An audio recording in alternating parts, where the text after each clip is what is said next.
અગાઉના લોર્ડ મેકલો વાળાએ જે આપણને ડખે ચડાવ્યા હતા, હું તો એમ જ કહીશ, ડખે ચડાવ્યા હતા કે નહીં, સાયન્સ બહુ મહાન વસ્તુ છે, આ બધાને આપણને અંધશ્રદ્ધા માનતા હતા.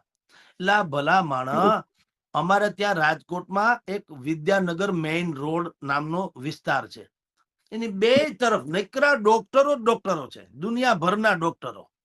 તમે નકરા, અને ટોટલી અડધી પોણી તો એબીસીડી રોકી લીધી હોય એટલી તો ડિગ્રી છે એની પાસે. એ ટુ ઝેડ માં થોડાક જ અક્ષર બાકી હોય, બાકી લગભગ ચોંટાડી દીધા. બરાબર. અને સર્વરોગના નિષ્ણાંતો હોય. તમે લખી રાખ, આપણે કઈ દવાખાનું કેમ બનશે કે સાહેબ બીમાર છે, લે હાલે આનું શું કરી લેવું, સાહેબ બીમાર છે, સર્વરોગના નિષ્ણાંત છે પાછા. તો ભલા માણસ, જે ડોક્ટરો નથી કરી શકતા, તમને ચોટીલાનો ડુંગરો કરી દે તો વાંધો હું, મને તો ઈ થાય.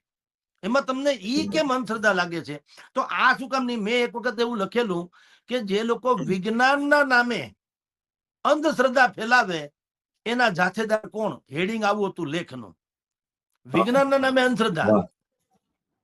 કારણ કે તમે લખો તો બોર્ડ મારો છો, એક તો આટલી મોટી ડિગ્રી તમે કરો છો, અડધી પોણી એબીસીડી રોકીને ત્યાં કાળા અક્ષરે મારેલું હોય છે, છગન મગનભાઈ ડોક્ટર માની લ્યો, અને એમાં અડધી પોણી એબીસીડી માં તમારી ડિગ્રી હોય, અને સર્વરોગ નિષ્ણાંત યા તો ફલાણા રોગના નિષ્ણાંત તમે લખો છો, પણ તમારો મેળ તો પડતો નથી. મારા એક મિત્ર છે ને, શરદી જ થઈ છે, ખાલી કરોડો રૂપિયાનો આસામી છે, અને હું પ્રેક્ટિકલી વાત કરું છું. હું લઈ ગયો એને વિદ્યાનગર મેઇન રોડમાં, મેં એને કીધું કોઈ મરદનો દીકરો હોય કહી દે, અને શરદી હું મટાડી, ખાલી શરદી, બીજું નહીં, ટીબી કેન્સર ને એ નહીં, શરદી